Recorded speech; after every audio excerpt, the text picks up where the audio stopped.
Hello everyone, welcome to our Expert Smart Class channel, and this is Kajol Sinha, your CGP educator here again.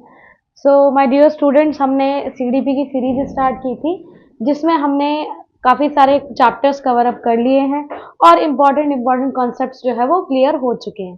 तो अभी तक अगर आपने नहीं देखा है हमारा चैनल और वीडियोस सारी, तो आप प्ले लिस्ट में जाके देख सकते हैं सारी वीडियोस CDP के नाम से।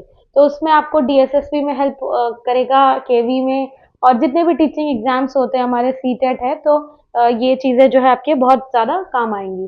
बाकी जितने भी कंसेप्ट्स रहते हैं वो प्रॉपर नोट्स के फॉर्म में आप लिख सकते हैं, जिससे कि आपको रिवीजन के टाइम में कोई प्रॉब्लम ना हो और वैकेंसी जब आए तो आप उसको अच्छे से रिवाइज कर सकें। तो डियर स्टूडेंट्स, आज का जो चैप्टर है वो है साइको सोशल डेवलपमेंट।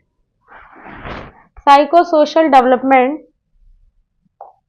देखिए साइको सोशल डेवलपमेंट ये काफ़ी बार पूछा जाता है एग्जाम में, इससे रिलेटेड क्वेश्चन। और जैसे CTET में तो कभी कभी आ ही जाता है, लेकिन बाकी जितने भी टिपिकल एग्जाम्स में DSSP है, KV है, उसमें ये काफ़ी पूछा जाता है। तो एरिक एरिक्सन ने ये जो थ्योरी है ये डेवलप की थी। एरिक एरिक्सन यानी एरिक्सन की ये थ्योरी है, that is psycho social development. Psycho social development में क्या होगा, नाम से आप थोड़ा सा एनालाइज करो। साइको यानी कि मन और सोशल यानी कि सामाजिक। साइको सोशल एक आप पूरे एक बच्चे की साइको सोशल और मन और समाज से रिलेटेड चीजों की बात कर रहे हो कि उसका समाज में और उसका मन के थ्रू डेवलपमेंट कैसे होता है। तो ये सारी चीजें एरिक्सन ने दी है अपने थ्योरी में, वो बात करने वाले हैं। देखिए एरिक्सन की बात करें तो Ericsson theory centred on psycho social development rather than psycho sexual development. देखो साइको सोशल डेवलपमेंट और साइको सेक्सुअल डेवलपमेंट में क्या डिफरेंस है। एरिक्सन कहते हैं कि साइको सोशल डेवलपमेंट यानी कि बच्चे का जो विकास होता है, मतलब अगर बच्चे का डेवलपमेंट हो रहा है तो उसमें उसका मन भी फैक्टर है, मतलब उसका उसका जो भी उसकी एज होगी उसके अकॉर्डिंग उसका मन काम करता है। अच्छा देखो, ह्यूमन टेंडेंसी ना सबके अंदर सेम रहती है, तो जैसे जिसकी एज होती है जेंडर वाइज, तो जैसा जिसका नेचर होता है तो वो उस अकॉर्डिंग अपने मन के अकॉर्डिंग चलते हैं। साइके का मतलब देखो, अगर मैं आपको बताऊं तो आपने जब साइकोलॉजी पढ़ी है या किसी ने नहीं भी पढ़ी है तो साइकोलॉजी साइकोलॉजी में बेसिकली मनोविज्ञान में आप क्या पढ़ते हैं, मन का विज्ञान। तो साइको जो वर्ड होता है ना, जो साइके से बनता है, जो साइके वर्ड है, इसका मतलब पहले तो देखो सोल वगैरह ओरिजिनेट हुआ था कि इसको सोल मानते हैं, ना दिखने वाली चीज। लेकिन जो साइके होता है, साइके का मतलब यहाँ पर है मन। ठीक है, psyche is related to what, मन, यानी कि हमारा जो अंदर से मन होता है, जो एक माइंड के कंसेप्ट में काम करता है, तो वो सारी चीजें साइके वर्ड में आ जाती है। तो जितनी भी थियोरीज है, जैसे कि हमारे सिगमंड फ्राइड की है साइको सेक्सुअल थ्योरी या फिर साइको सोशल थ्योरी हमारे एरिक्सन की है, इन्होंने बात कही है कि कैसे एक बच्चे का डेवलपमेंट साइको सोशली होता है, समाज के कनेक्शन में एक बच्चे का डेवलपमेंट कैसे करवाया जाना है, वो सारी इन्होंने चीजें बताई हैं। अच्छा, मेजर डिफरेंस है, मेजर डिफरेंस क्या है दोनों थ्योरीज में, वो थोड़ा सा देख लेते हैं। देखिए साइको सोशल थ्योरी और साइको सेक्सुअल थ्योरी में मेजर डिफरेंस है, क्योंकि साइको सेक्सुअल थ्योरी को दिया था सिगमंड फ्राइड ने and psycho social theory was given what, Ericsson.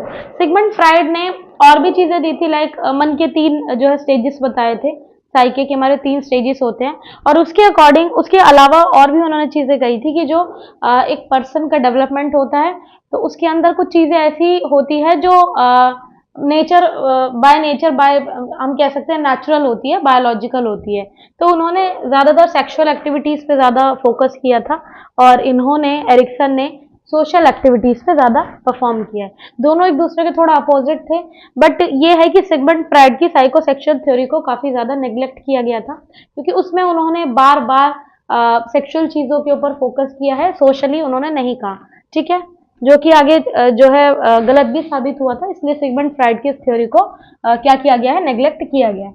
अब बात करेंगे stages of psycho social development, यानी कि एरिक्सन सर क्या बोलते हैं, हमारे अलग अलग स्टेजेस होते हैं डेवलपमेंट के, वो स्टेजेस क्या है उनको हम अच्छे से समझते हैं और ये एक चीज जो मैं आपको बताने वाली हूँ, जितने भी स्टेजेस गिवन है यहाँ पर 8 स्टेजेस गिवन है, इसमें ना हमेशा अक्सर मतलब अक्सर इसमें से क्वेश्चन आ जाते हैं। कभी ना कभी आप ट्रस्ट वर्सेस मिसट्रस्ट का देख लेते हो, आइडेंटिटी का देख लेते हो, तो ये एक नॉर्मल सी चीज है और इसको आप प्रॉपरली इस टेबल को बना लेना, जिससे आपको काफी हेल्प मिलने वाली। चलिए, अगर हम स्टेज की वन की बात करें, तो एक ना हमारे अंदर एक जो हमारी सोसाइटी जो होती है, एक जो हमारा मन होता है, वो दो तरीके से काम करता है, लाइक कि trust versus mistrust. Trust versus mistrust का क्या मतलब है कि अगर बचपन में ही एक जो बहुत इन्फेंसी वाली एज होती है, इन्फेंसी मतलब जब बच्चा बहुत छोटा होता है, इन्फेंट होता है, न्यू बॉर्न बेबी, तो जब उसको प्रॉपरली फीड कराया जाता है और बाकी सारी उसकी केयरिंग की जाती है, तो वो एक ट्रस्ट डेवलप करता है अपनी मदर के लिए। ठीक है, तो सबसे ज्यादा अगर इन्फेंट स्टेज में अगर वो किसी को पहचानता है, जानता है, ट्रस्ट करता है, तो वो होता है वो होती है उसकी मदर। ठीक है, फादर पे भी उतना नहीं करता, लेकिन मदर पे ज्यादा करता है। तो कहने का मतलब क्या कि इन्फेंट जो स्टेज है, इन्फेंसी की स्टेज, उसमें ट्रस्ट वर्सेस मिसट्रस्ट कैसे आएगा कि अगर उसकी प्रॉपर केयरिंग होगी, मतलब इन्फेंट स्टेज में अगर उसको देखभाल अच्छी की जाएगी, तो उसके अंदर ट्रस्ट ओरिजिनेट होगा। और अगर उसको डराया जाएगा उस एज में, उसको जबरदस्ती प्रेशराइज किया जाएगा और मतलब एक फियर वाली कंडीशन लाई जाएगी, तो ऑब्वियस सी बात है उस एज में उसको मिसट्रस्ट हो जाएगा। ठीक है, यही सारी स्टेजेस हम आगे आने वाले स्लाइड्स में पढ़ेंगे, क्योंकि एक एक स्टेज से रिलेटेड चीजें स्टेटमेंट वाइज दी जाती है, असर्शन और स्टेटमेंट के अकॉर्डिंग जो है वो चीजें दी जाती है। कैसे क्या थ्योरी रहने वाली है वो देखते हैं आगे। जैसे कि एरिक हॉर्नबर्ग एरिक्सन, देखो ये इनका पूरा नाम है, पूरा नेम आपको याद करने की जरूरत नहीं है, एरिक्सन के नाम से कई बार जो है चीजें आती है पेपर में। अब देखिए, एरिक होमबर्ग एरिक्सन ये कौन थे, ये थोड़ा सा फैक्चुअल रहेगा, ये आप देख लेना, जर्मन और अमेरिकन, यानी कि ये कौन थे, जर्मन और अमेरिकन डेवलपमेंटल साइकोलॉजिस्ट थे। ठीक है, क्योंकि देखो इन्होंने साइके से रिलेटेड थ्योरी दी है, तो साइकोलॉजिस्ट ही जनरली ये चीज जो है अच्छे से एक्सप्लेन कर सकते हैं। ठीक है, तो साइकोलॉजिस्ट मतलब कि जर्मन और अमेरिका से जब ये बिलोंग करते थे, इन्होंने काफी सारी चीजें जर्मनी में भी बताई थी, लेकिन उतना आपको डीप में नहीं जाना है, आपको सिर्फ ये पता होना चाहिए कि एरिक्सन की थ्योरी क्या थी और क्या बोला था उन्होंने अपनी थ्योरी में, क्या समझाने की कोशिश की थी। तो जर्मन और अमेरिकन ये कभी कभी आता है, ज्यादा नहीं क्वेश्चन नहीं आता। He is famous for coining the phrase identity crisis. देखो एक चीज होती है ना, मैंने कहा था कि हर कोई किसी ना किसी स्पेशलिटी के साथ बॉर्न करता है और वो उसमें आ जाती है, तो ये फेमस थे। मतलब इनका मानना था कि आइडेंटिटी क्राइसिस हमारे अंदर बहुत होता है, हमारे अंदर इन द सेंस कि कोई भी ह्यूमन है तो उसके अंदर ये रहती है कि मेरी एक पहचान हो, मेरी एक आइडेंटिटी हो, और जब उसकी वो आइडेंटिटी नहीं बन पाती है तो डेफिनेटली उसके अंदर एक क्राइसिस जन्म लेता है, एक सिचुएशन, प्रॉब्लमेटिक सिचुएशन पैदा होती है। ठीक है, और बात बिल्कुल सही है, हमारा जो मन है वो अंदर से बिल्कुल यही चाहता है कि हमारी एक आइडेंटिटी हो, हमें लोग जाने और हमारा कुछ अलग एग्जिस्टेंस हो। तो ये बात सही कही थी, और स्पेशली ये कब होता है, किस एज में होता है, जब एडोलसेंस की एज होती है, यानी कि 12 इयर्स के बाद बच्चा थोड़ा सा आइडेंटिटी क्राइसिस को लेकर उलझा हुआ रहता है। तो ये थ्योरी काफी बार पूछी जाती है कि identity crisis was given by home या फिर विद साइकोलॉजिस्ट, तो आपको आंसर करना है व्हाट, एरिक होमबर्ग एरिक्सन। ठीक है, एरिक्सन आप लर्न कर सकते हैं। चलिए नेक्स्ट हम बात करेंगे, Erikson maintain that personality develops in a predetermined order through 8 stages of psychosocial development. ठीक है, from infancy to adulthood. Erikson ने क्या की थी, इन्होंने बहुत ही एक अच्छी सी बात बताई थी। उन्होंने कहा था कि जो हमारी पर्सनैलिटी होती है वो ना 8 स्टेजेस में डेवलप करती है। किसी की भी पर्सनैलिटी ऐसा नहीं होगा कि बचपन में ही क्रिएट हो जाएगी। पर्सनैलिटी को बनाने के लिए कुछ 8 स्टेजेस से गुजरना पड़ता है। अगर उन 8 स्टेजेस में आपकी परफॉर्मेंस सही रही, या आपको एक अच्छा एनवायरनमेंट मिला, आपके साइके ने अच्छा काम किया, आपकी फैमिली, आपका जो सेकेंडरी सोसाइटी है उन्होंने अच्छा काम किया, तो उससे क्या होगा, आप एक बेटर पर्सनैलिटी बन के आएंगे। अदरवाइज बहुत सारी चीजें होती है, देखो आपने देखे होंगे कि सोसाइटी में कुछ बिगड़े हुए लोग भी हैं। ठीक है, यानी कि आप उनको कितना भी समझा ले वो नहीं समझते हैं, तो ऐसे ऐसे जो सो कॉल्ड बेवकूफ स्टूपिड लोग होते हैं, तो वो कैसे बनते हैं, वो अपनी वजह से और उनका जैसा उनको संस्कार मिले हैं, उनकी जैसी अपब्रिंगिंग हुई है, उसके थ्रू वो ऐसे बने हैं। तो बहुत बड़ा रोल है उनकी फैमिली का, उनके एनवायरनमेंट का, खुद उनका भी। ठीक है। तो ये सारी चीजें हमारी 8 स्टेजेस में चलती है, और ये चीज जो मैं आपको बता रही हूँ ये वैसे ही नॉलेज के लिए भी अच्छी चीज है, मतलब आप सिलेबस में तो है ही आपके, बट ये नॉलेजेबल चीज है तो आपको ये समझनी चाहिए। फिलहाल हम बात करेंगे कि 8 स्टेजेस कौन से और 8 स्टेजेस में क्या पूछा जाता है। देखो इनका ना ये जो थ्योरी थी फेमस ही इसलिए हुई थी क्योंकि इसमें इन्होंने सोशल वाली बात बहुत अच्छे से समझाई है, लेकिन सिगमंड फ्राइड ने तो एक ही चीज पर बार बार फोकस किया और वो गलत भी है। ठीक है, कैसे गलत है वो भी सिगमंड फ्राइड की थ्योरी में मैं आपको कराऊंगी, और उसमें हम डिटेल में एनालिसिस करेंगे कि क्यों उनकी थ्योरी को इतना ज्यादा एक्सेप्टेंस नहीं मिली है। फिलहाल ये अगली बात क्या कह रहे हैं कि the person experience of psycho social crisis which could have a positive और negative outcome for personality development. देखिए साइको सोशल थ्योरी में साफ साफ ये मेंशन करते हैं कि किसी भी पर्सन की जो पर्सनालिटी होती है वो एक तो या तो अच्छी हो सकती है या बुरी हो सकती है। ठीक है, अब वो कैसे होगी वो डिपेंड करेगा उसका जैसा भी साइको सोशली डेवलपमेंट हुआ है। ठीक है, आउटकम्स डिफरेंट आ सकते हैं, जैसे भी चीजें उसके साथ हुई है उसकी लाइफ टाइम में, लाइफ स्पैन में, तो वो आउटकम वैसा ही निकल के आएगा। क्लियर है? चलिए, successful completion of each stage results in a healthy personality and the acquisition of basic virtue.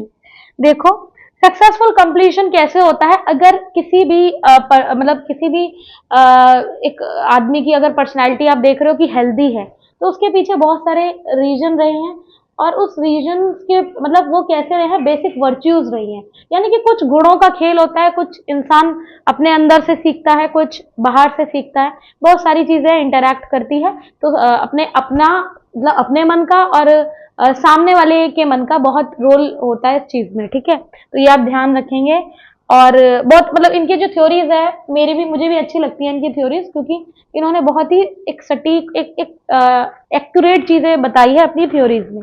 Clear है? चलिए, अच्छा ये जो चार्ट है इसमें आप एक एक चीज को बहुत डिटेल में मतलब आप पहले तो लिख लेना। ठीक है, चाहे आप यहाँ से इसको स्क्रीनशॉट ले गई है, जैसे भी आप लिखना चाहे इसको लिखेंगे, क्योंकि यहाँ से मल्टीपल टाइम्स क्वेश्चन आता है। एक एक परसेंट अगर वो जो मैंने अभी आपको बताया ना वो उतना नहीं रिपीट होता है जैसे फैक्चुअल चीज है, लेकिन ये वाली चीजें रिपीट होती है क्योंकि ये मेन कोर कंसेप्ट ही इसी में ही छुपा हुआ है जो इसका कंसेप्ट है। अगर हम बात करें, ये देखिए ये एज ग्रुप्स गिवन है। ठीक है, ये एज ग्रुप्स हैं, तो age groups different different age groups में डिफरेंट डिफरेंट उसके साथ ना क्राइसिस आ रहे हैं, और उस क्राइसिस में उसकी जो इच्छाएं हैं, विल है, वो ये सारी है, और क्या रिजल्ट मतलब क्या प्रोसेसेस है वो यहाँ पर गिवन है। जैसे कि अगर हम बात करें 0 to 1.5 ईयर्स, मतलब कि 0 से यानी कि जो न्यू बॉर्न बेबी है, ठीक है, एक दिन का, तब से लेकर 1.5 डेढ़ साल तक उस बच्चे के अंदर एक क्राइसिस, मतलब आप समझ सकते हो कि वो छोटा सा बच्चा भी एक क्राइसिस से गुजर रहा है, और वो क्राइसिस या वो प्रॉब्लमेटिक सिचुएशन उसके साथ क्या हो सकती है उस पर हम थोड़ा सा फोकस करते हैं। जैसे कि एक 1.5 साल के बच्चे के अंदर ट्रस्ट वर्सेस मिसट्रस्ट का जो कंसेप्ट है वो आता है।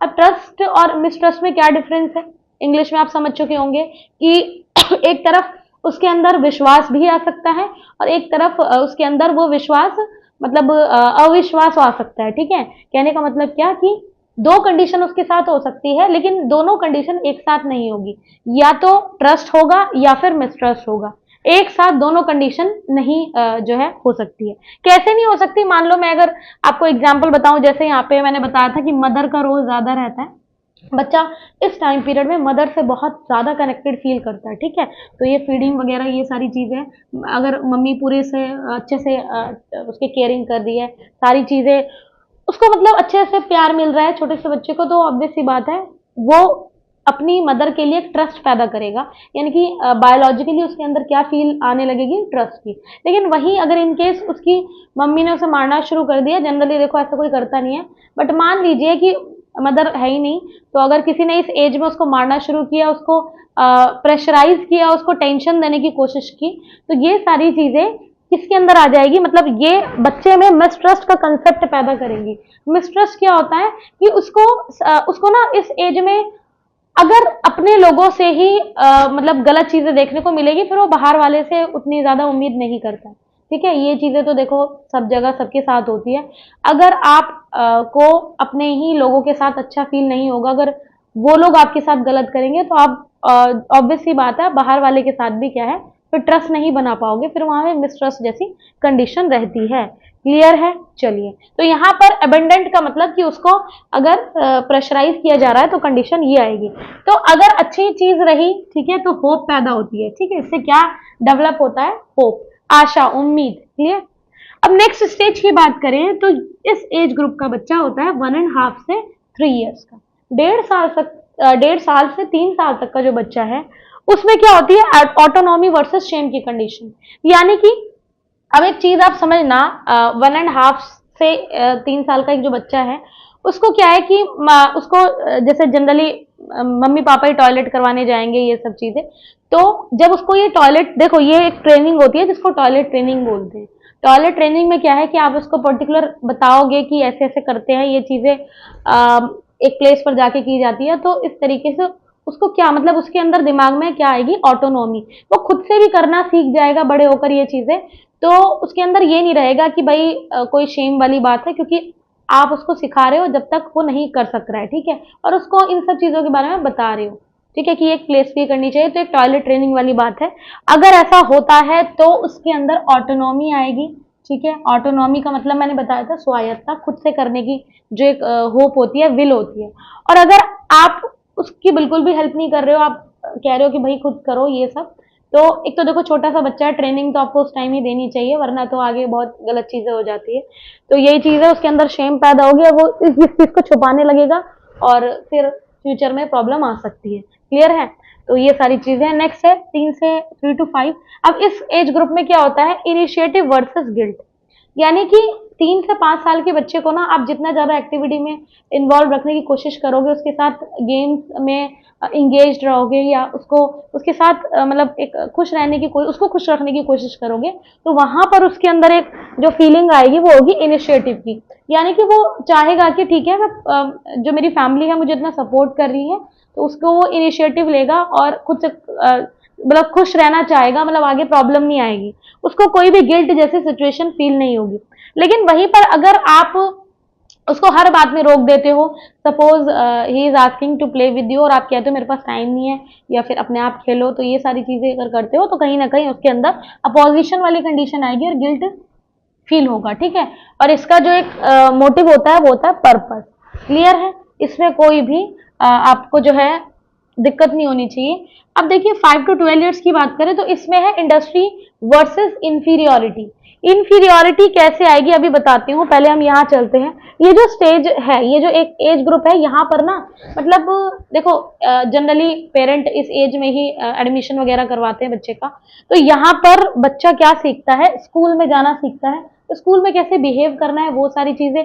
स्पोर्ट्स से रिलेटेड एक्टिविटी वो करना चाहता है, जैसे आपने देखा भी होगा कि बच्चे स्पोर्ट्स में ज्यादा इंगेज रहना चाहते हैं, और ये तो खैर बड़े बच्चों की भी एक अर्ज होती है अंदर से। तो फिलहाल यहाँ पर बच्चा बड़ा लेबोरियस टाइप का होता है, बड़ा मेहनती होता है।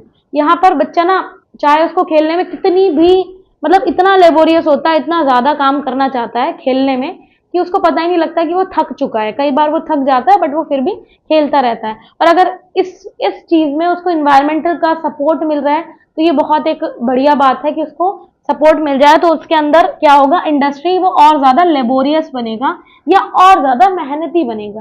क्लियर है? लेकिन वहीं पर अगर हम रोक देंगे, स्कूल में भी अगर हम खेलने नहीं देंगे या फिर घर में थोड़ा सा सपोर्ट नहीं करेंगे, तो वहां पर बच्चे के अंदर क्या क्रिएट हो जाती है? इंफीरियोरिटी। मतलब आप ये देखो कि एक ही बच्चे में दो कंडीशन कैसे आ रही है, या तो उसको आप सपोर्ट करो तो ये वाली कंडीशन आएगी, और अगर आप उसको वो चीज में सपोर्ट नहीं करोगे तो इंफीरियोरिटी आएगी। क्लियर है? तो यहां से बच्चे का एक जो बच्चे का पर्पस स्टार्ट होता है वो क्या होता है? कॉम्पिटेंसी। जब वो ना सामने वालों मतलब ग्रुप में खेलना स्टार्ट करता है या साथ वालों के साथ, तो उसके अंदर एक कंपटीशन वाली फीलिंग आती है, कॉम्पिटेंसी उसके अंदर आती है, वो कंपटीशन में जाना चाहता है, यानी सामने वाले से compete करना चाहता है। क्लियर है? तो अच्छी चीज है, देखो जितना बच्चे के अंदर ना कॉम्पिटेंसी लेवल बचपन से ही आएगा तो बच्चा बड़ा होके एकदम से हेजिटेट नहीं करेगा जब वो कंपटीशन में जाएगा, क्योंकि अक्सर बड़े बच्चे बड़ा घबरा जाते हैं जब उनको बचपन से ही कंपटीशन की आदत नहीं लगाई जाती है। क्लियर है? तो ये बहुत एक मतलब एक सेंसिटिव एज ग्रुप भी है ये, तो यहाँ पर काम करना जरूरी है। नेक्स्ट है 12 to 18 यानी 12 से 18 साल का जो एज ग्रुप है। अब यहाँ पर क्या है? यहाँ पर आती है जो स्टेज है आइडेंटिटी वर्सेस रोल कंफ्यूजन। यानी कि यहाँ पर बच्चा एक एडोलसेंस एज में है, वो सोशल रिलेशनशिप्स बनाने की कोशिश कर रहे हैं, यानी कि दोस्त बनाने की कोशिश कर रहे हैं, समाज में अपनी एक आइडेंटिटी बनाने की कोशिश कर रहा है।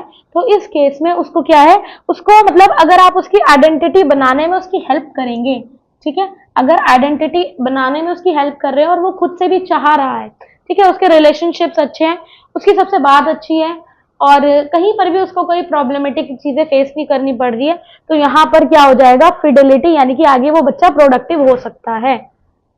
क्लियर है, प्रोडक्टिव हो सकता है। और इससे क्या होगा कि वो जो भी बनेगा आगे, तो उसमें फिर ऐसी इंफीरियरिटी वाली कंडीशन नहीं रहेगी, उसको प्रॉपर अगर इन चीज़ों पे रिलेशनशिप्स वगैरह ये सब या आइडेंटिटी उसकी अभी जनरेट हो जाए, तो वो फिर आगे कुछ भी कर सकता है, करियर अपना बना सकता है अच्छे से। क्लियर है। अच्छा, अगर हम बात करें 18 टू 40 की, 18 टू 40 ईयर्स ये कैसा ग्रुप है, इंटीमेसी वर्सेस आइसोलेशन। मतलब ना 18 टू 40 ईयर्स के जितने लोग होते हैं, ठीक है, आप भी उसी एज ग्रुप में हैं, तो यहाँ पर जो पर्सन है वो रिलेशनशिप्स बनाता है, ठीक है, रिलेशनशिप्स में कोई भी हो सकता है, दोस्त हो सकती है या जो भी चीजें, मतलब अपोजिट जेंडर हो सकता है। तो ये रिलेशनशिप्स अगर वहां पे सक्सेसफुल हो जाते हैं, तो उसके अंदर एक होप जनरेट होती है, एक लव की होप, कि हाँ ठीक है, सामने वाला अगर आपके लिए कर रहा है और आप भी कर रहे हो, तो हाँ ऐसे रिलेशनशिप बन सकते हैं, ठीक है। तो ये वाली कंडीशन आती है 18 टू 40 में। और अपोजिट जेंडर के लिए अट्रैक्शन आता है कब, 12 टू 18 में, ठीक है, ध्यान रखेंगे, अपोजिट जेंडर के लिए अट्रैक्शन 12 टू 18।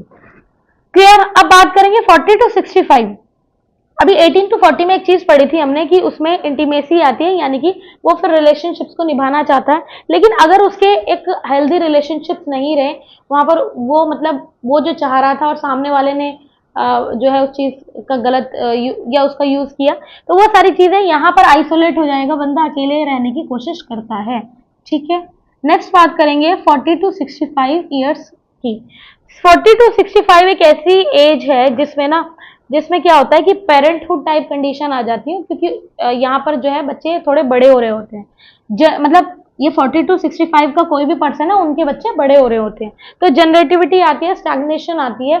जनरेटिविटी का मतलब क्या, जनरेटिविटी मतलब क्या कि वर्क एंड पेरेंटहुड, यानी कि वर्क एंड पेरेंटहुड इस क्लास में, इस एज ग्रुप का जो पर्सन होता है वो वर्क में होता है इंक्लूड और पेरेंटहुड में। तो वर्क एंड पेरेंटहुड, यानी कि 40 टू 65 एज ग्रुप में क्या होता है, देखो ये एक जनरेटिविटी वाली एज है, क्योंकि इसमें मोस्टली जो है सब मैरिड होते हैं और उनके बच्चे होते हैं, कुछ के बच्चे थोड़े बड़े होते हैं, कुछ के छोटे होते हैं। तो इसमें या तो इंसान वर्क कर रहा होता है और पेरेंटहुड कर रहा होता है, पेरेंटहुड इन द सेंस कि अपने बच्चे को पेरेंटिंग अच्छी करता है। देखिए पेरेंटिंग बहुत इंपॉर्टेंट है, जब आप पेरेंटिंग अच्छी करोगे, आप बच्चे का मतलब केयर टेकर अच्छे बनोगे, तो ऑब्वियस सी बात है उस चीज का रिजल्ट भी आपको अच्छा देखने को मिलेगा, ठीक है। बच्चा आगे जो कुछ भी बनता है ना, वो बहुत 90% में कहती हूँ पेरेंटिंग पर डिपेंड करता है। क्लियर है। अब इसमें जनरेटिविटी होगी, अगर आपकी पेरेंटिंग अच्छी हुई तो आपको अच्छा फील होगा, और अगर आपको लगेगा कि भाई मैंने अपनी लाइफ में कुछ नहीं किया या फिर मैंने जो किया था वो सक्सेसफुल नहीं रहा, करियर फ्लॉप हो गया है, तो वो चीज किसको आपको जाएगी आगे लेकर, स्टैग्नेशन। स्टैग्नेशन का मतलब होता है जब कोई भी बंदा स्टैग्नेंट हो चुका है, मतलब रुक चुका है। तो ये जो कंडीशन है ये सिचुएशन के अकॉर्डिंग आती है, जैसा भी आपका सोसाइटी में डेवलपमेंट होगा उसी के अकॉर्डिंग सिचुएशन आएगी। क्लियर है। अब मैं बात करूं अगर 65 प्लस एज ग्रुप की, तो ये तो एक ऑब्वियस सी बात है, 65 प्लस एक रिटायरमेंट वाली एज है, और इसमें जो एज ग्रुप होगा इसमें एजेड लोग होंगे। तो एजेड लोग ना वर्किंग क्लास में नहीं आते, या मैं कहूं कि वो इकोनॉमी को इतना ज्यादा सपोर्ट नहीं करते हैं, क्योंकि ये लोग इनमें से ठीक है कुछ लोग हैं जो अपने थोड़ा सा अगर भाई अपने टाइम पास के लिए कुछ छोटा मोटा कर लेते हैं, लेकिन वर्किंग क्लास में हम इनको काउंट नहीं करते। अब ये क्या करेंगे, ये अपने पूरे लाइफ को देखेंगे कि हमने जीवन में क्या किया, रिफ्लेक्शन ऑन लाइफ, ये अपने लाइफ को रिफ्लेक्ट करेंगे, यानी देखेंगे कि क्या हम सक्सेसफुल थे, क्या हमने कुछ अच्छी चीजें की अपनी लाइफ में, तो ये सारी वो एक सारा रिकैप लेंगे अपनी लाइफ का। तो ईगो इंटीग्रिटी, यानी कि ईगो इंटीग्रिटी का मतलब यह है कि अगर उन्होंने अच्छा किया होगा तो ईगो इंटीग्रेशन होगा उनका, मतलब उनको अच्छा फील होगा, ठीक है, एक ईगो भी रहेगा उनके अंदर कि हाँ हमने कुछ किया है। बट अगर उनकी लाइफ सक्सेसफुल नहीं थी तो डिसपेयरमेंट आएगी, यानी कि वो बहुत लो फील करेंगे और वो ऐसा लगेगा कि काश में होता ही ना, ठीक है, ऐसी कंडीशन बहुत आ जाती है अगर किसी का लाइफ पूरी तरीके से फ्लॉप हो जाए तो। क्लियर है? तो ये 8 स्टेजेस थी और आई होप कि ये सारी स्टेजेस आपने प्रॉपरली की हैं। ध्यान रखना एक एक चीज को, देखो यहाँ पर ना लास्ट स्टेज में विजडम आई थी और यहाँ पर किया। ध्यान रखिएगा एक एक चीज को कि क्या होगा कि एग्जाम में जो क्वेश्चन आते हैं वो आते हैं कि किस एज ग्रुप में, लाइक क्वेश्चन आ जाता है कि आइडेंटिटी वर्सेस रोल कंफ्यूजन, ये किस एज ग्रुप में ज्यादा जो है देखने को मिलता है। या फिर क्वेश्चन आ जाता है जैसे कि trust versus mistrust, this theory या this stage is shown in which age group. तो आप इसमें एज ग्रुप अच्छे से कर लेना, ये दो चीजें तो देखो ढंग से कर लेना क्योंकि यहाँ से ज्यादातर क्वेश्चन आते हैं। इसको एक बार आप थोड़ा सा इसको एक ग्लांस में देख सकते हैं, ठीक है। बाकी इसको प्रॉपर्ली आप नोट्स बनाओ स्क्रीनशॉट वगैरह लेके या जैसे भी आप कर रहे हैं। चलिए आगे बढ़ते हैं हम। मतलब ये जो थ्योरी है ना, ये सीटेट के पर्पस से कम थोड़ा सा बाकी टीचिंग एग्जाम में अच्छी रहती है। अच्छा ये क्या है, ये सारा कुछ हिंदी में मतलब जो इंग्लिश में मैंने बताया उसी का हिंदी वर्जन है। विश्वास बनाम अविश्वास, ठीक है। बनाम का मतलब वर्सेस होता है। सुविश्वास, लज्जा, ये सब आप देख लेना। उपकरण दोष, ये हिंदी में लिखा हुआ है, कोई प्रॉब्लम आएगी तो आप पूछ सकते हैं। चलिए आगे देखते हैं। अब देखो ये जो स्टेजेस थी इनको ही थोड़ा सा अगर हम वैसे देखें डिटेल में एक पिक्चर के थ्रू, तो जैसे अब मैंने आपको बताया था एक होता है प्री स्कूल, है ना, प्री स्कूल। तो प्री स्कूल एज यानी कि जिसमें बच्चा क्या करता है, इनिशिएटिव या गिल्टी, यानी कि स्कूल जाने से पहले की जो एज है उसमें बच्चा खुद से करने की कोशिश अगर करता है जैसे गेम्स वगैरह, और अगर उसको सपोर्ट भी मिलता है उसके पेरेंट्स से या सोसाइटी से तो उसको इनिशिएटिव मिलेगा। लेकिन अगर उसके पापा ने ये कह दिया कि भाई नहीं आप जो है गेम नहीं खेलोगे, बिल्कुल पढ़ाई करोगे, और इस तरीके से कंडीशन डेवलप हुई, मतलब पेरेंट्स से ही, मतलब पेरेंट जो फर्स्ट सोसाइटी है, तो वहां से उसके अंदर गिल्ट आना स्टार्ट हो जाएगा। समझ में आई बात? तो पेरेंट्स ही कई बार बच्चे का जो डेवलपमेंट है ना वो रोक देते हैं कुछ गलत चीजें करके। तो वो चीज आपने नहीं करनी है। जितना बच्चे के लिए पढ़ाई इंपॉर्टेंट है उतना बचपन में उसके लिए खेल भी उतना ही इंपॉर्टेंट है। और खेल से ही ना उसका एक जो फिजिकल और एक उसका सोशल जो फैक्टर है वो डेवलप होता है। खेल के थ्रू वो 10 बच्चों से इंटरेक्ट करता है, सीखता है, और मतलब ये जो डेवलपमेंट है ना ये अगर इसी एज में हो जाए तो वो ज्यादा सही है। अब ऐसा तो नहीं हो सकता ना कि बड़े एज का बच्चा मतलब 25-26 के बाद अगर वो गेम खेल रहा है तो वो डेवलपमेंट नहीं कर पाएगा जो डेवलपमेंट उसका कब किस स्टेज में हो सकता था, उस बचपन की स्टेज में। क्लियर है? चलिए स्कूल एज में मैंने आपको बताया कि स्कूल एज में बच्चा बड़ा लेबोरियस टाइप का होता है। लेबोरियस इन द सेंस कि मेहनती होता है, स्कूल के भी काम करता है, लेकिन जब उसको गेम्स के लिए बोला जाता है ना कि बच्चे गेम्स पीरियड है, गेम्स खेलना है, तो उसमें बड़ा मतलब उसको बड़ा सुकून आता है, खुशी फील होती है, ठीक है, कि गेम्स खेलेंगे और बहुत पढ़ाई हो गई फिलहाल। तो ये सारी चीजें हैं, तो अगर उसको वो चीज मतलब उसको इनिशिएट किया जाए, उसको बढ़ावा दिया जाए, तो ऑब्वियस सी बात है वो आगे रिजल्ट अच्छा ही देगा, ठीक है। और मतलब उसमें आगे भी वो लेबोरियस ही रहेगा।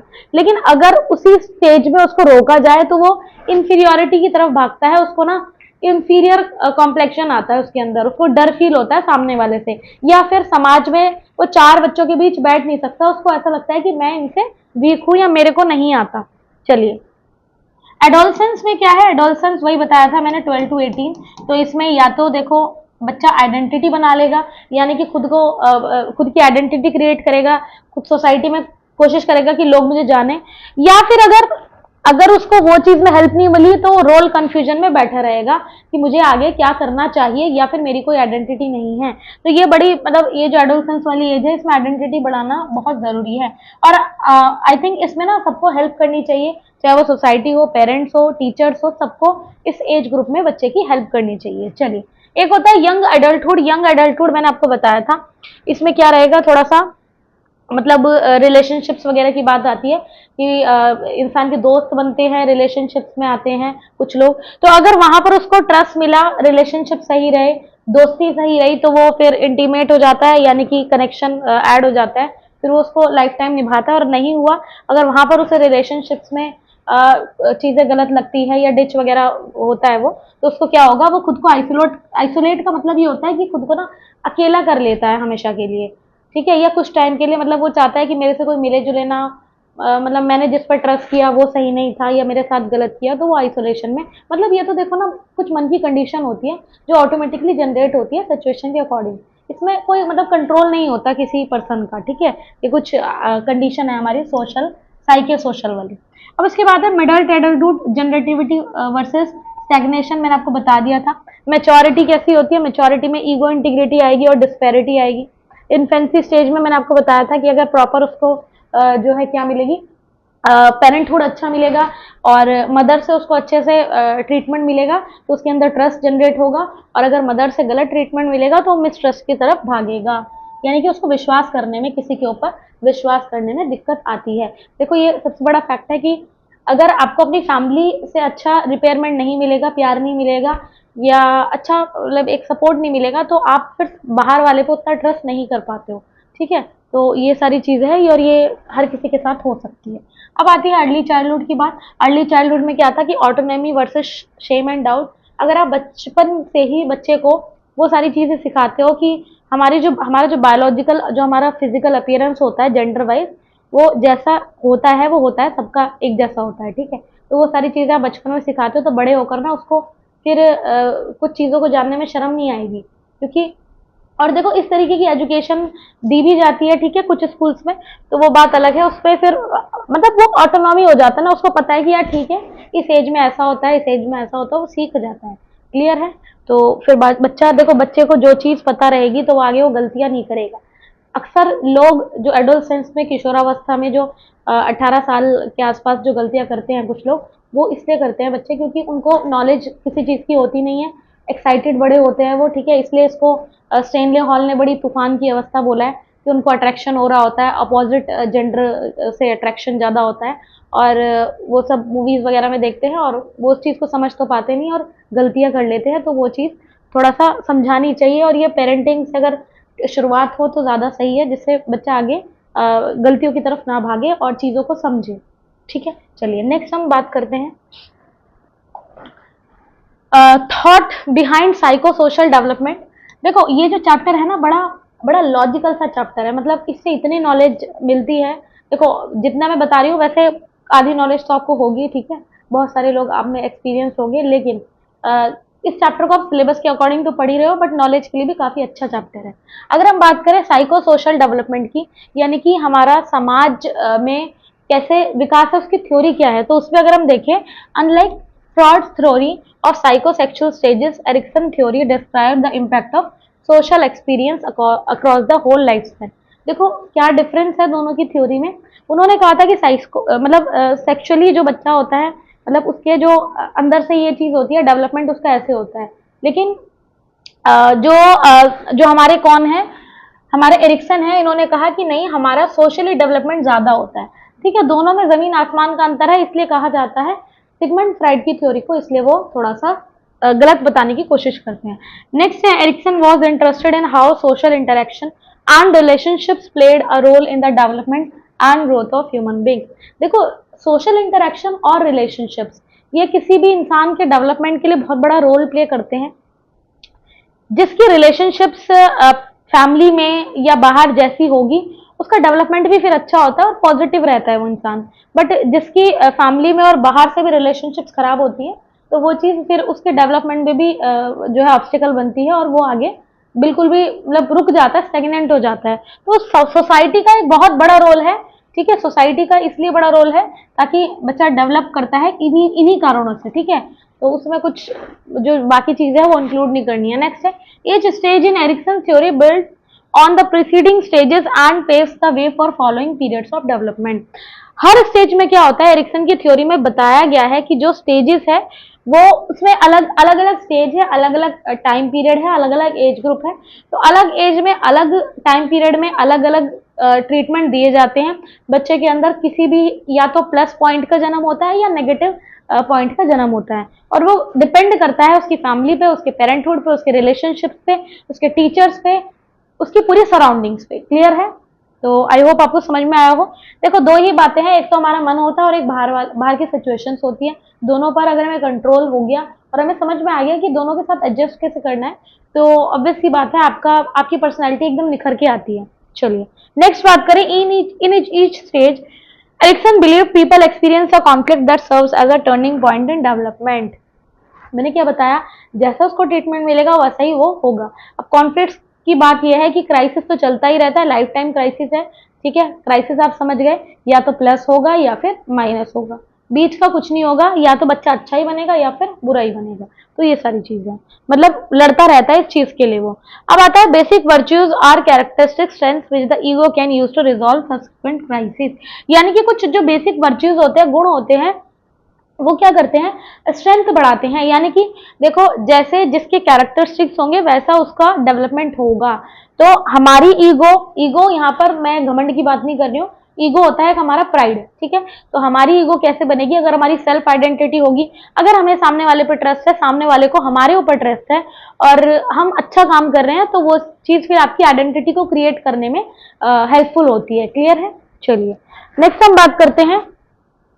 अब हम क्वेश्चंस की बात करेंगे। देखो हमने थ्योरीज, ये जो अभी हमने डिफरेंट काइंड की थ्योरीज पढ़ी, अब एक थ्योरी हमने साइको सोशल वाली पढ़ी, बहुत बहुत मेजर इंपॉर्टेंट मैं टॉपिक इसे बोलती हूँ। इसमें से क्वेश्चन काफी ज्यादा आते हैं, सीटेट में तो आते ही है चलो, लेकिन बाकी में ज्यादा आते हैं। क्वेश्चन नंबर 1 क्या कहता है, psycho social theory emphasize on which of the following. Psycho social theory किस चीज पर एम्फेसाइज करती है, जोर देती है। तो यहाँ पर फैलिक एंड लेटेंसी, ये तो बिल्कुल कट कर देंगे। स्टिमुलस एंड रिस्पॉन्स, ये भी नहीं है। इंडस्ट्री, ये एन यहाँ पर मिसिंग हो गया, चलिए लिख लीजिए industry. Industry versus inferiority stage, यानी कि ये अभी हमने पढ़ा था फॉर्मल ऑपरेशन, ये तो जीन पियाजे वाली स्टेज आ गई, ठीक है ना। तो जीन पियाजे तो हम पढ़ ही नहीं रहे हैं, तो option C will be totally correct. कोई प्रॉब्लम यहाँ तक? नेक्स्ट हम बात करते हैं क्वेश्चन नंबर 2। क्वेश्चन नंबर 2 में है ड्यूरिंग द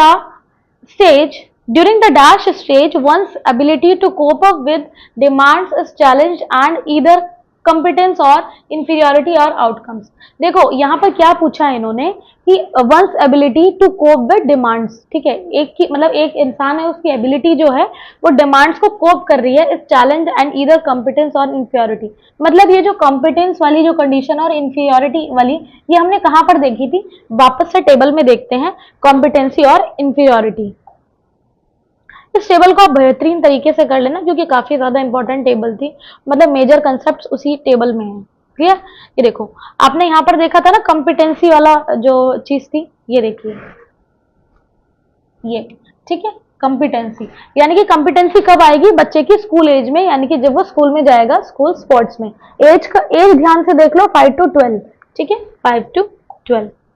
तो इसमें फर्स्ट क्वेश्चन हम डील करेंगे। फर्स्ट क्वेश्चन, सेकंड क्वेश्चन में हमारा क्या होगा, 5 to 12, यानी कि हम कह सकते हैं सीधा सीधा स्कूल एज। देखो कुछ चीजें आपको थोड़ा सा एसोसिएट करके पढ़नी पड़ेगी। वहां पे सिर्फ 5 to 12 लिखा हुआ है, मैंने आपको क्या बताया था कि इसको स्कूल एज कहते हैं। तो इसमें आप आंसर क्या लगाएंगे, ऑप्शन नंबर डी। कोई प्रॉब्लम यहाँ पे? अगर कोई प्रॉब्लम या क्वेरी है आपकी तो आप कमेंट सेक्शन में जरूर पूछिएगा। चलिए क्वेश्चन नंबर 3 देखते हैं। which of these is not one of the life stage virtues of development according to Erik Erikson. देखो इन चारों में से एरिक्सन ने किस पर फोकस नहीं किया है, तो आप थोड़ा सा रिमाइंड करो चीजों को। हमने जो टेबल पढ़ी थी, हमने टेबल में जो बहुत सारे वर्च्यूज पढ़े थे ना कि ये गुण हमारे अंदर आते हैं। गुण कौन कौन से आते हैं एक बार देखो, ये देखिए, ये टेबल जो थी इसमें हमने क्या क्या वर्च्यूज देखे थे। पहला होप आती है हमारे अंदर, विल इच्छा जागृत होती है, पर्पस आता है हमारा, कॉम्पिटेंसी आती है, कॉम्पिटिशन करने की हमारे अंदर कैपेसिटी आती है, और फिडेलिटी आती है, लव आता है, केयर आता है, विजडम, ठीक है। यानी कि बुद्धि, केयर, ये सारी चीजें हमारे अंदर आती है। बट एक चीज इन्होंने टोटली नेग्लेक्ट की है, वो क्या है, तो वो आपके क्वेश्चन में लिखी हुई है। देखिए इन्होंने होप की बात की है, ठीक है, होप की बात की है, लव की बात की है, विजडम की बात की है, बट ऑनेस्टी की बात नहीं की। यानी ईमानदारी जैसी कोई भी वर्ड इनके डिक्शनरी में नहीं है। तो एरिक्सन की थ्योरी में से हम किसको कट करेंगे, ऑनेस्टी को। क्लियर है यहाँ तक? चलिए नेक्स्ट क्वेश्चन है what psychosocial crisis results in either a feeling of self will और गिविंग अप। देखो सेल्फ विल और गिविंग अप, वापस से वही टेबल पर जाएंगे ताकि आपको ना वो टेबल अच्छे से याद हो जाए। अगर बार बार आप देखोगे तो आपको चीजें याद हो जाएगी। सेल्फ विल की बात हुई है यहाँ पर, ठीक है, सेल्फ विल की बात हुई है, यानी कि खुद की इच्छाओं की। तो ये चीज कब आएगी, ये चीज आएगी ऑटोनॉमी वर्सेस शेम वाली कंडीशन में, ठीक है, यानी कि ये आपका है 1.5 to 3, ठीक है, सेल्फ विल और गिविंग अप। तो ये वाली कंडीशन आएगी autonomy versus shame and doubt में। Option number B, option B will be purely correct. चलिए आगे बढ़ते हैं। अब नेक्स्ट क्वेश्चन है, which psychosocial stage centers around integrating a new personality out of the many changes taking place at this time in the individual's life। अब देखो कौन सा स्टेज है इनमें से जो किसको सेंटर कर रहा है, इंटीग्रेटिंग अ न्यू पर्सनालिटी, एक नई पर्सनालिटी जो निकल के आएगी out of the many changes taking. मतलब इनमें से आप खुद सोच के देखिए कि एक नई पर्सनालिटी, ठीक है, ये हमने टेबल में डायरेक्टली नहीं पढ़ी है, इनडायरेक्टली पढ़ी, तो आपको खुद ही एनालिसिस करना है कि वो क्या कहना चाह रहे हैं। तो इसमें आइडेंटिटी वर्सेस रोल है, या फिर ऑटोनॉमी है, या फिर ट्रस्ट वर्सेस मिसट्रस्ट है, इंडस्ट्री वर्सेस, देखो ये तो इंडस्ट्री वाली बात तो स्कूल एज की हो रही है, ठीक है, तो ये तो बिल्कुल नहीं होगा, इसको आप कट कर दो। ट्रस्ट वाली बात जो है ये बिल्कुल जो मैंने बताया था ना, इन्फेंट स्टेज होती है, ठीक है, ये भी कट कर दो। अब बात आती है autonomy versus shame and doubt की, या फिर आइडेंटिटी वर्सेस रोल कंफ्यूजन की। अब देखो पर्सनालिटी जो आपकी बनेगी ना, वो आइडेंटिटी के बाद ही बनेगी। मतलब आप जब एडोलसेंस में, किशोरावस्था में आइडेंटिटी बना लोगे अपनी, तो आपकी पर्सनालिटी अच्छी निखर के आएगी। और अगर आप नहीं बना पाओगे, रोल कंफ्यूजन में रहोगे, समझ ही नहीं पाओगे कि आप खुद में क्या हो, खुद क्या कर सकते हो, तो वो फिर आपका जो है पर्सनालिटी में जो है हिंडर करेगा, मुश्किल पैदा कर देगा। आई बात देखिए एक बार रिकैप लेते हैं। ये जो चैप्टर है ना, बेसिकली इसमें इसमें जो क्वेश्चन आते हैं, इसमें क्वेश्चन फैक्चुअल कम आते हैं, ठीक है, फैक्चुअल कम आते हैं, लेकिन कंसेप्चुअल ज्यादा आते हैं। और कंसेप्ट्स इतने अच्छे अच्छे कंसेप्ट्स हैं, बस थोड़ा सा आपको इसमें मतलब सीक्वेंस में जाना पड़ता है कि हम कैसे करें। दोबारा से देखिए, इसमें से आप क्या देखा आपने कि इनकी थ्योरी का नाम था, इनकी थ्योरी थी साइको सोशल। एक चीज आपने यहाँ से ये लर्न की, उसके बाद ये सारी स्टेजेस हमने देखी, स्टेज 1 2 3 4 5 6 7 8 स्टेजेस के बाद 8 स्टेजेस, और इसमें भी आप देख लो, जैसे ये इंपॉर्टेंट है, ठीक है, ट्रस्ट वर्सेस मिसट्रस्ट, ऑटोनॉमी, ये भी इंपॉर्टेंट है। नेक्स्ट इंडस्ट्री वर्सेस इंफीरियोरिटी, ये कई बार आ जाता है। आइडेंटिटी वाला क्राइसिस आ जाता है, क्योंकि मेजर रोल प्ले करती है आइडेंटिटी वर्सेस कंफ्यूजन। अच्छा, ये जो एडोलसेंस की एज है, ये है भी बड़ी डेंजरस, क्योंकि इसमें बच्चे को क्या रहता है, स्ट्रेस रहता है, और उसके अंदर बहुत सारी चीजें ना इस स्टेज में चल रही होती है। एक्चुअली बहुत सारे फैक्टर के ऊपर डिपेंड करता है। देखो अगर अगर उसको उस तरह की एजुकेशन मिली है, उसकी अपब्रिंगिंग अच्छी हुई है, उसको अच्छे से संस्कार दिए गए हैं और उसको समझाया गया है चीजों के बारे में, तो वो एक क्यूरियस वाली जो स्टेज होती है वो फिर खत्म हो जाती है, और वो मिस्टेक नहीं करता है या जीवन में गलतियों की ओर दौड़ता नहीं है ज्यादा। तो ये डिपेंड करता है फैमिली के ऊपर, एनवायरनमेंट के ऊपर, बहुत सारी चीजें हैं, ठीक है। तो ये जो स्टेज है मेरे हिसाब से 12 to 18, इसमें कोशिश करें कि फैमिली जो है वो प्राइमरी बन के रहे हमेशा, क्योंकि आजकल का जो टाइम है, अगर मैं बात करूं, सोशल मीडिया ने प्राइमरी वाला रोल प्ले करना शुरू किया है। मतलब कि इस एज का जो बच्चा मैं बता रही हूँ 12 से 18 का, आज वो एंगेज है सोशल मीडिया।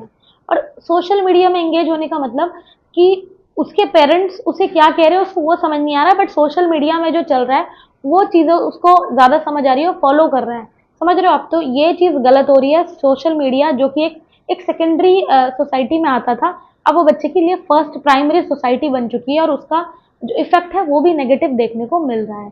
क्लियर?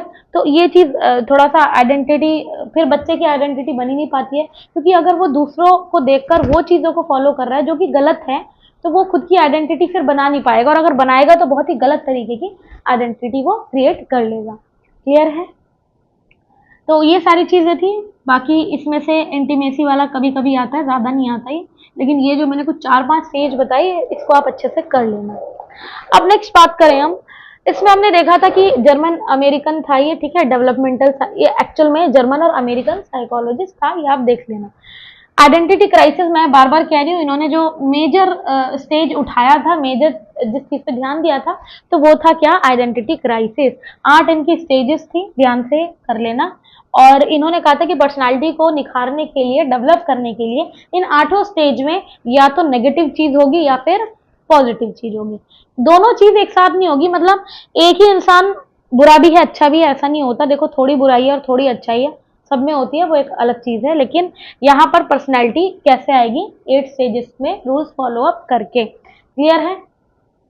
चलो तो आगे थोड़ा सा और रिकैप ले लेते हैं। ये हमने देख लिया था, ये पूरी टेबल आप देख लेंगे अच्छे से। क्लियर है? इस टेबल को, मतलब ये जो टेबल है ये इंपॉर्टेंट है, पूरे चैप्टर में और कुछ ना करो, ये टेबल जरूर कर लेना। चलिए नेक्स्ट है, नेक्स्ट हमने देखा था कि, चलो ये तो हो गया है, ठीक है, आगे बढ़ते हैं। ये कुछ हिंदी में चीजें हैं, ये आप देख लेना। नेक्स्ट है, ये भी आप, ये जो पूरा ये गिवन है ना चार्ट, इसमें थोड़ा देख लेना कि कभी कभी क्या होता है कि यंग एडल्टहुड और इस नाम से चीजें आती हैं, तो स्कूल एज वगैरह, तो आपको पता होना चाहिए कि क्वेश्चन में क्या पूछा है।